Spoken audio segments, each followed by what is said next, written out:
जुर्म जिन्होंने किए।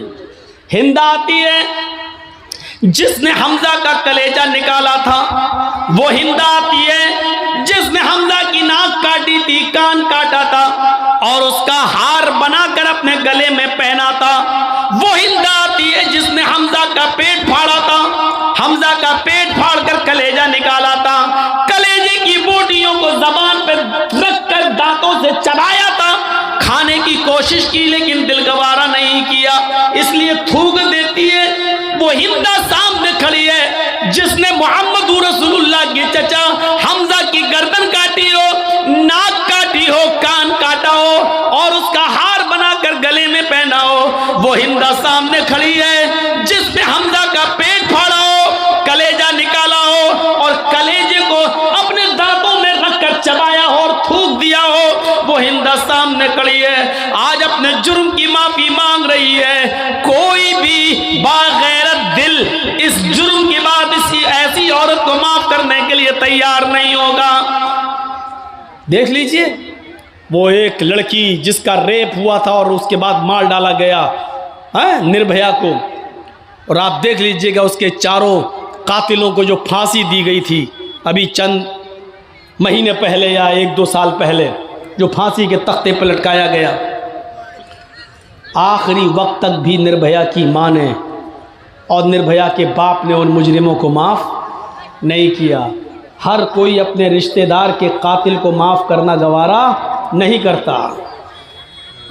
खुद आपका बेटा जिसने आपके आंखों के सामने मार डाला हो, क्या आपका कलेजा उसको माफ़ कर देगा? आपका दिल कभी गवारा नहीं होगा। आप तो चाहेंगे कि इसको तड़पा के मारा जाए। नबी अकरम के सामने हिंदा खड़ी है, हुकूमत नबी की, सल्तनत नबी की, जिम्मेदार नबी, पूरे मक्के की बागडोर नबी के हाथ में, और हिंदा कह रही है कि हाँ मैंने ये जुर्म किया है, अय अल्लाह के रसूल हमें माफ़ कर दीजिए।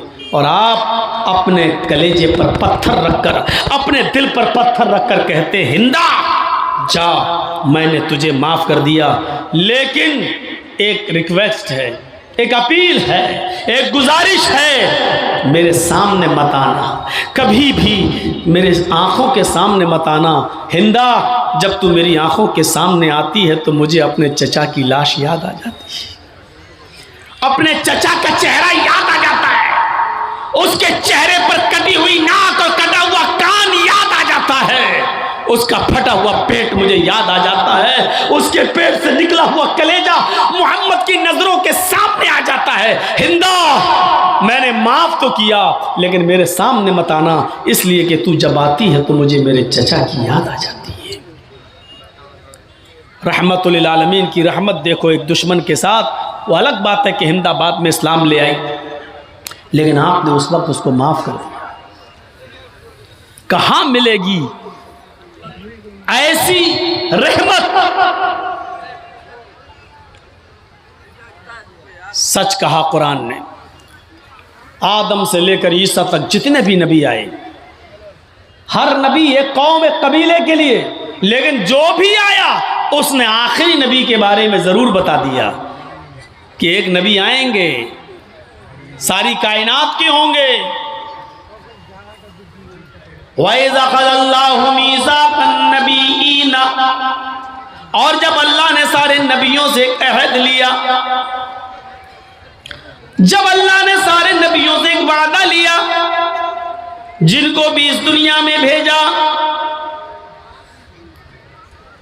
एक अहद लिया, एक वादा लिया, लमा आतैतुकुम मिन किताबि व हिकमा, हाय नबियों, हाय पैगंबरों, हमने तुम्हें जो किताब व हिकमत में से जो चीजें तुम्हें दी हैं, इसको लेकर तुम दुनिया में जा तो रहे हो, लेकिन अगर तुम्हारी जिंदगी में मेरा आखिरी नबी आ जाए, थुम्मा जाअकुम रसूलुम मुसद्दिकुल लिमा मअकुम, तुम्हारी जिंदगी में मेरे आखिरी पैगंबर आ जाएं, तुम्हारी जिंदगी में जनाबी मोहम्मद रसूलुल्लाह आ जाएं, और वो उस चीज की तस्दीक करें जो तुम लेकर जा रहे हो, उस चीज की पुष्टि करें जो तुम लेकर जा रहे हो, तो तुम्हारी जिम्मेदारी क्या होनी चाहिए, तुम्हारी ड्यूटी क्या होनी चाहिए?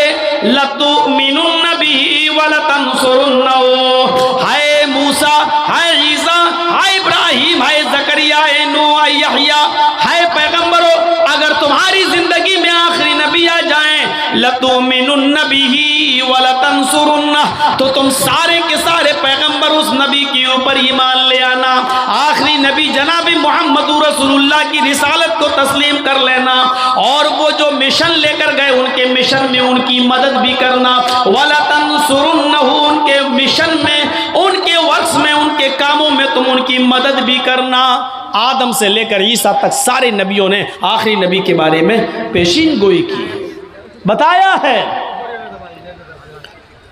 श्रीमद् भागवत महान पुराण जो वेदों की व्याख्या कहलाती है, खुलासा कहलाता है। देखिए एक मंत्र पढ़ने जा रहा हूं इस किताब के स्कंद 12 अध्याय 2 के मंत्र नंबर 19 से।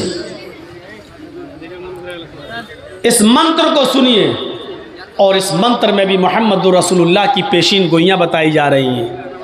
अश्वमा शुगमारूहा देवदत्त जगतपति आसीन साधुदमनम षटेश्वर्या गुणन्वितः अष्ट्रो गुणः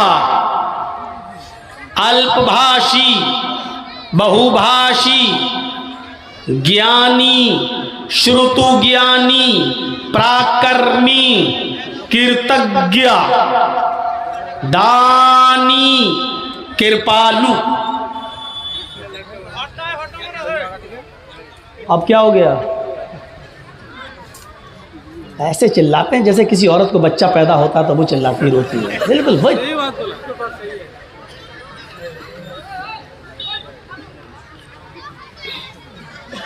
हम तो समझते हैं औरतों ही को दर्द होता है, इनको उनसे भी ज़्यादा दर्द होता है। ए भैया बैठ जाओ, ये देखो सामने क्या कर रहे हैं, चंदा कर रहे हैं ना, तब ठीक है, तब ठीक है, जाओ जाओ जाओ। उसके लिए हम मना नहीं करेंगे, उसी के लिए तो जलसा हो रहा है। अब मंत्र पढ़ने पे आए तो आप लोग शोर करने लगे। अश्वमा शुगमारूहा देवदत्त जगतपति, अंतिम ऋषि को, कल्कि को एक अश्व कहते हैं संस्कृत में घोड़े को, और शुगमारूहा, शुगमारूहा बिजली से भी ज़्यादा तेज़ रफ्तार से चलने वाला। तो उस ज़माने में बिजली तो थी नहीं, तो ये शब्द कहाँ से आ गया बिजली से ज़्यादा? तो आसमानी बिजली मुराद है। आसमान से जो बिजली चमकती है उसकी रफ्तार होती है, जो आसमान में कड़क होती है बिजली, 1 सेकंड में 1,86,000 मील।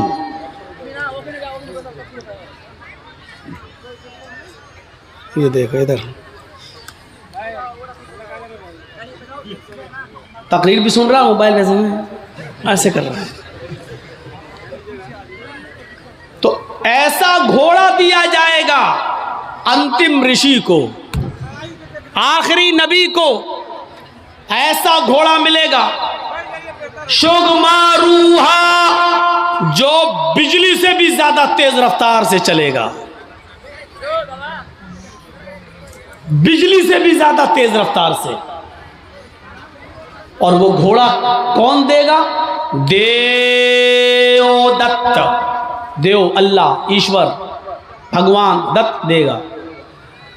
वो घोड़ा अल्लाह की तरफ से, ईश्वर की तरफ से उसको दिया जाएगा, गॉड गिफ्ट, अल्लाह की तरफ से उसको मिलेगा।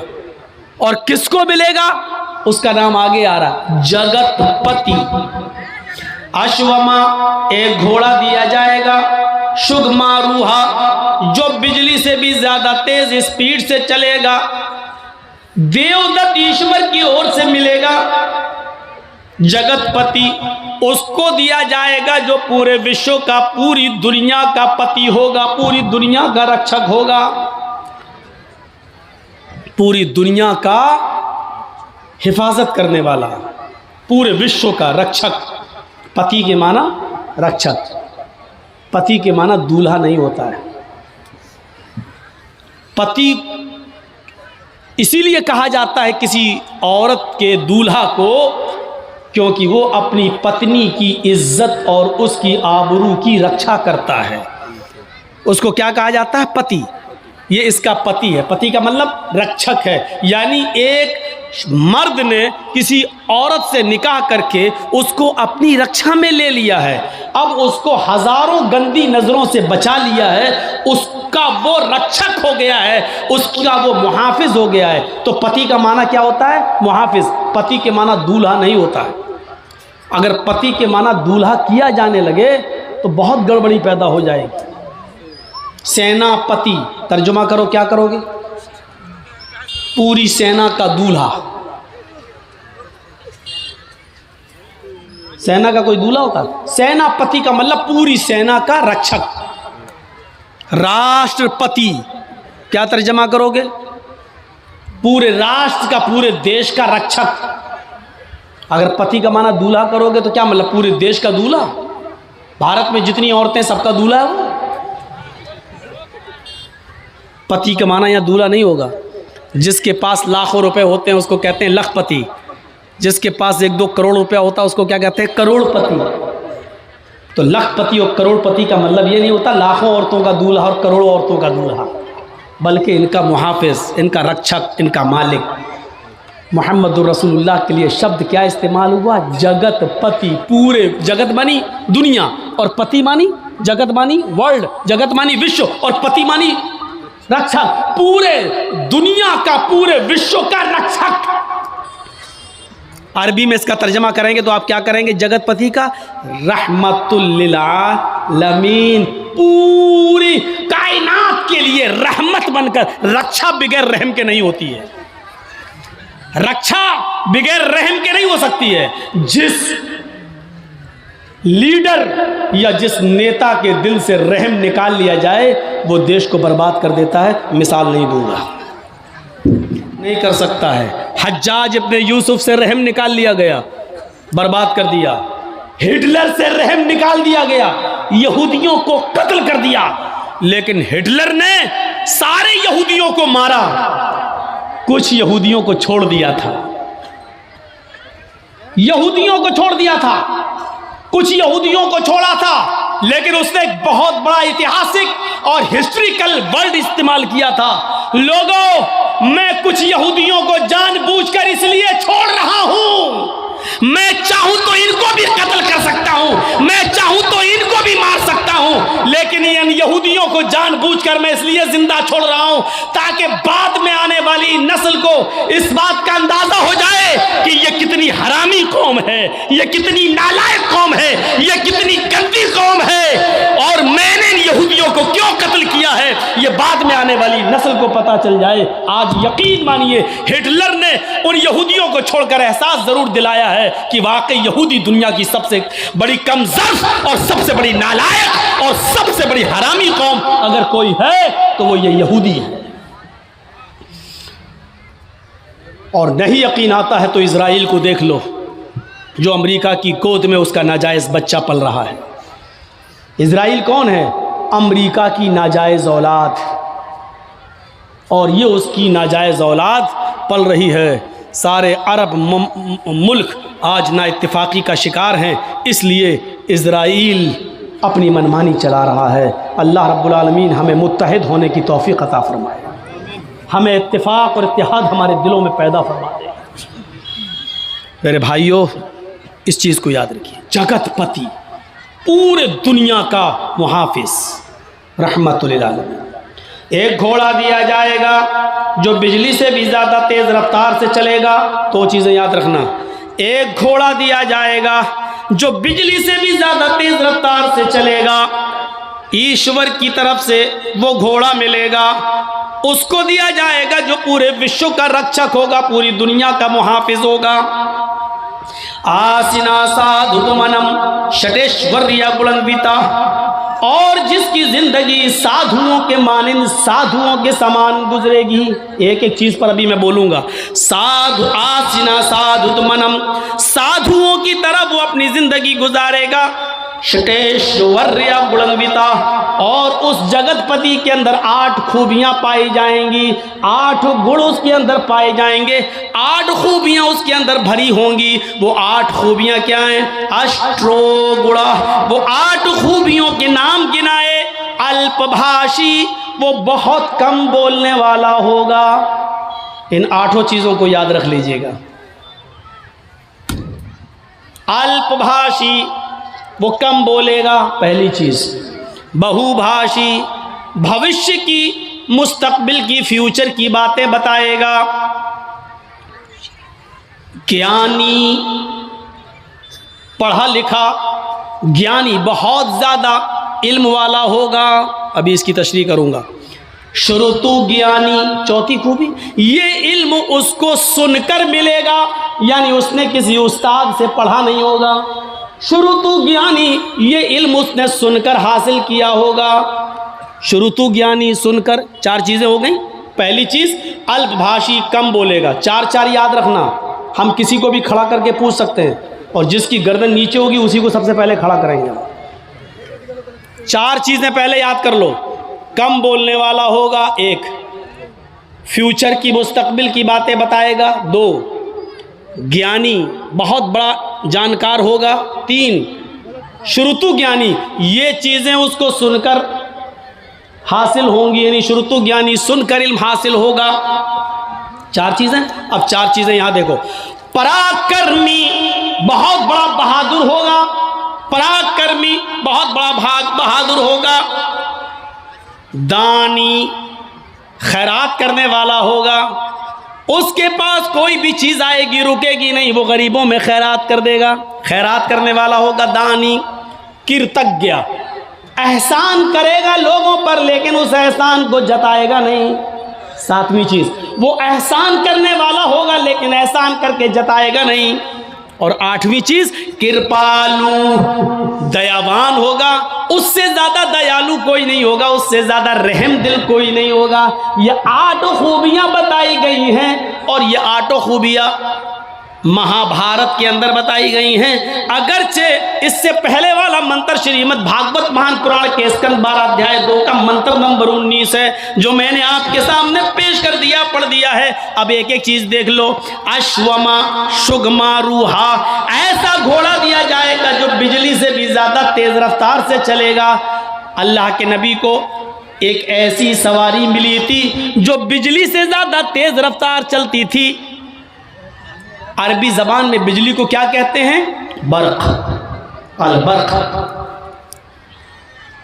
आसमान की बिजली को। और ये लाइट वाली बिजली जो जलती है, जो हमारे यहाँ करंट आता है, उसको अलकहरुबा बोलते हैं। ये करंट वाली बिजली अलकहरुबा, ये नहीं, अलबर्क, जो आसमान पे बिजली चमकती है उसको क्या बोलते हैं अरबी में? बर्क। और अल्लाह के रसूल को जो सवारी मिली थी उसको क्या कहते हैं?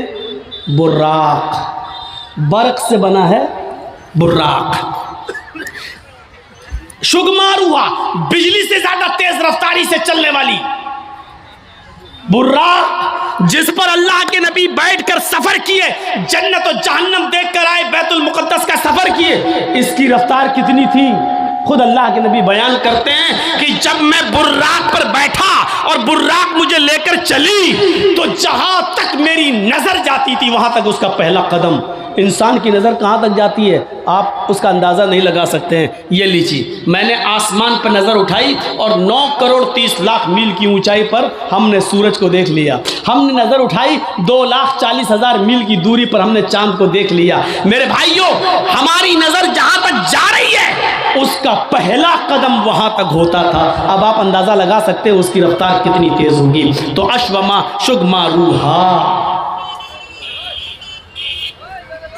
बिल्कुल वही चीज़, बिजली से ज़्यादा तेज़ रफ्तारी से चलने वाली सवारी। ये अल्लाह के नबी को मिली थी कि नहीं मिली थी? देवदत्त अल्लाह की तरफ से मिलेगी, अल्लाह की तरफ से ही मिली थी। लेकिन बुर्राक पर बैठकर सफ़र करके जन्नत जहन्नम देख कर आने के बाद अल्लाह के नबी ने ज़मीन पर जब कदम रखा तो ये नहीं कहा कि अब मैं ऊँट का सफ़र नहीं करूँगा, अब मैं घोड़े का सफ़र नहीं करूँगा, मैं तो बुर्राक में बैठ के आया हूँ। जर्जिस साहब को अगर 4 व्हीलर मिल जाए तो अब मोटरसाइकिल नहीं चलाएंगे। अरे नहीं, क्यों? 4 पहिया चलाने के बाद मोटरसाइकिल, मेरी इंसल्ट हो जाएगी। जिसके पास साइकिल हो और मोटरसाइकिल बाइक उसको मिल जाए, चाहे वो भीग ही में क्यों ना मिली हो, लेकिन उसका घमंड इतना बढ़ जाएगा, बाइक चलाने के बाद साइकिल चलाएंगे।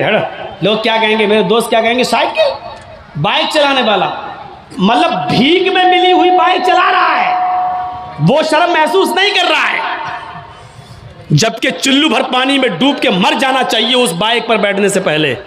किस बाइक पर? जो भीख में मिली है, समझ रहे हैं ना? भीख, अरे जो लड़की के बाप ने दी है, शादी के मौके पर ले अपने दामाद को, बैठ।